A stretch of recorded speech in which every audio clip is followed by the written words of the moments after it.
Welcome to संदेश academy. आज मैं अपने ऑनलाइन संदेश अकेडमी के चैनल पर आप सबका स्वागत करता हूं।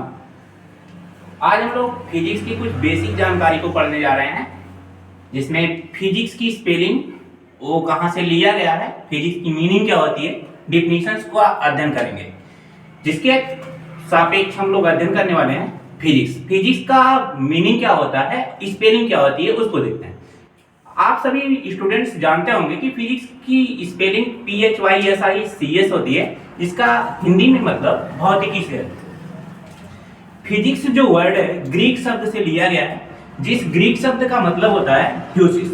थ्यूसिस का मतलब ये होता है कि नेचर। थ्यूसिस मीनिंग इन हिंदी देखा जाए तो प्रकृति से कहेंगे। प्रकृति का मतलब अंग्रेजी में नेचर। आ जाते हैं डिफिनीशन की बात करते हैं फिजिक्स की। फिजिक्स की डिफिनीशन क्या होगी? Study of all phenomena. Study of all phenomenon is known as physics. Study का मतलब अध्ययन, ऑफ मतलब का, ऑल मतलब सभी, फिनोमेना मतलब घटना का, इज मतलब है, नोन मतलब पुकारा जाता है, एज मतलब कि, फिजिक्स मतलब फिजिक्स के रूप में। नीचे लिखा गया है कि प्रकृति में होने वाली समस्त घटनाओं का अध्ययन भौतिकी कहलाता है। फिजिक्स में होने वाली समस्त घटनाओं का अध्ययन क्या कहलाता है? फिजिक्स कहलाता है। समस्त घटना से मतलब क्या हुआ? जैसे एग्जांपल में देखिएगा,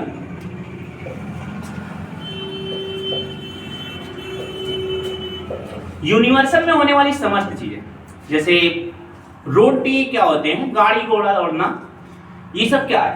एक एक फिनोमेना है, घटना है। चलना फिरना, खाना पीना, ये सब क्या है?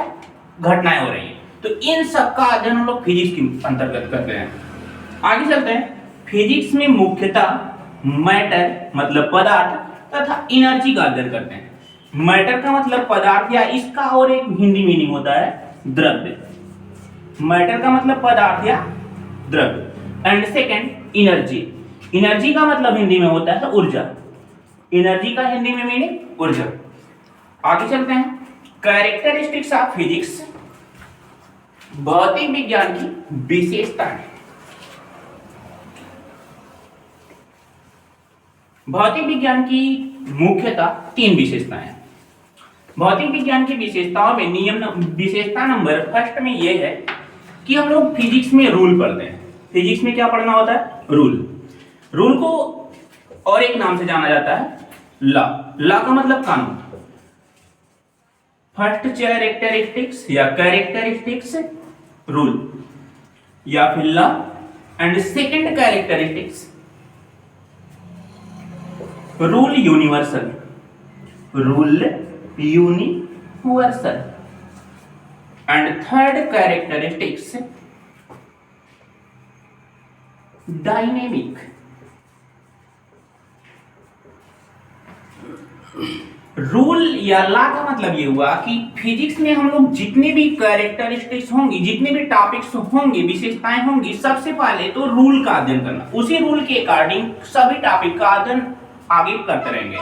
And second characteristics rule and universal लिखा गया। यूनिवर्सल का मतलब ब्रह्मांड। जैसे आप लोग जानते होंगे गुरुत्वाकर्षण बल के बारे में, ग्रेविटेशनल फोर्स। गुरुत्वाकर्षण बल, ग्रेविटेशनल फोर्स जिसको अंग्रेजी में कहा जाता है, इस गुरुत्वाकर्षण के नियम को सर्वप्रथम न्यूटन वैज्ञानिक ने दिया था। न्यूटन वैज्ञानिक ने यह बताया था कि ब्रह्मांड में जितनी भी चीजें हैं पृथ्वी पर आकर्षित होती है, मतलब गिरती है। इसमें क्या हुआ कि अगर हम लोग इंडिया में हैं तब भी कोई वस्तु नीचे की तरफ गिरेगी, अगर दूसरे देश में जाते हैं, दूसरे कंट्री में जाते हैं, वहां से किसी वस्तु को ऊपर से फेंकेंगे तब भी नीचे की तरफ जाएंगी। कब तक नीचे की तरफ जाएंगी? जब तक कि उसको 11.2 किलोमीटर प्रति सेकंड के वेग से ना फेंका जाए। इसका मतलब ये होता है कि वस्तु पलायन करना। पलायन का मतलब क्या होता है? गायब होना। पलायन का मतलब गायब होना। गायब कब होगा? जब किसी वस्तु को 11.2 किलोमीटर प्रति सेकंड के वेग से फेंका जाएगा। रूल नंबर सेकंड ये बताया जा रहा है। रूल नंबर सेकंड में यही कहा गया है कि कोई भी अगर रूल है वह पूरा यूनिवर्सल कार्य करेगा। यूनिवर्सल का मतलब किसी भी अगर देश में चाहते हैं पूरा ब्रह्मांड में काम करेगा। एंड थर्ड डायनेमिक लिखा गया है। डायनेमिक का मतलब होता है चेंजिंग। डायनेमिक का मतलब चेंजिंग। चेंजिंग का हिंदी में मीनिंग देखा जाए तो परिवर्तन। परिवर्तन। जो भी रूल ला बनाए गए हैं ऊपर कैरेक्टरिस्टिक्स में, जैसे फर्स्ट रूल में, फर्स्ट कैरेक्टरिस्टिक्स में बताया गया रूल कभी कभी क्या होता है कि कोई साइंटिस्ट बना देते हैं और साइंटिस्ट बाद में उस रूल को अदर साइंटिस्ट आता है तो गलत साबित कर देता है। तो डायनेमिक की कैरेक्टरिस्टिक्स थर्ड है जिसमें यह बताया जाता है किसी भी रूल को बाद में चेंजिंग कर सकते हैं। कोई भी अगर अदर साइंटिस्ट आता है तो उस नियम में कोई ना कोई परिवर्तन कर उस नियम को सुधार कर सकता है। बाद में चल करके उस नियम के अकॉर्डिंग कोई भी अगर चीज को बताया जा रहा है वो फॉलो करे। ये डायनेमिक का था। डायनेमिक का मतलब परिवर्तन। आगे चलते हैं। कैरेक्टरिस्टिक्स हुई जिसमें 3 कैरेक्टरिस्टिक्स बताया गया, रूल यूनिवर्सल, डायनेमिक। अब हम लोग पढ़ेंगे रिक्वायर्ड टूल। Required tool.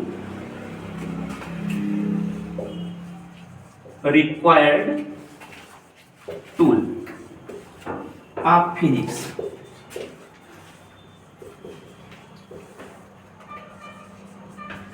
भौतिकी की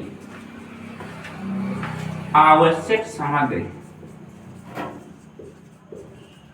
आवश्यक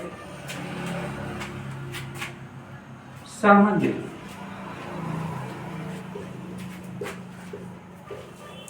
जैसे इसके पहले बताया गया है कैरेक्टरिस्टिक्स ऑफ फिजिक्स की 3 कैरेक्टरिस्टिक्स सेम रिक्वायर्ड टूल में फिजिक्स की 3 रिक्वायर्ड टूल है।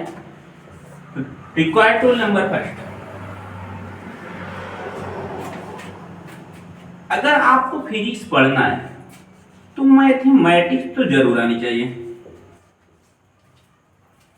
Second required tool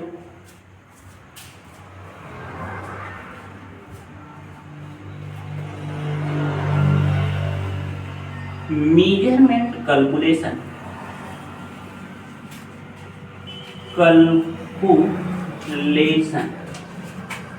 measurement calculation. And third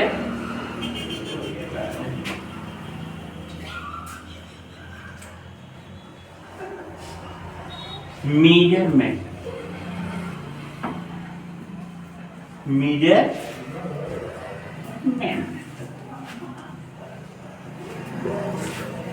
गणित,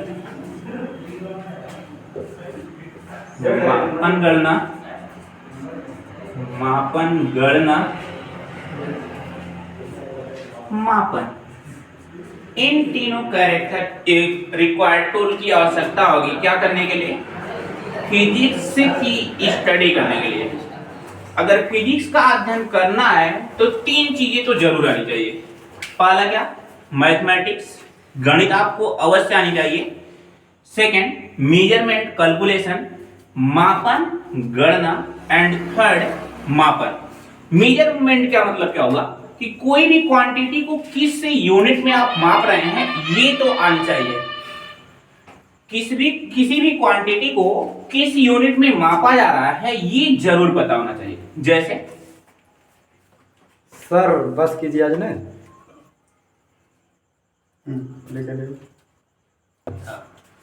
आज के लिए बस इतना ही और आगे के लेक्चर को अगले दिन हम लोग कंटिन्यू करते हैं।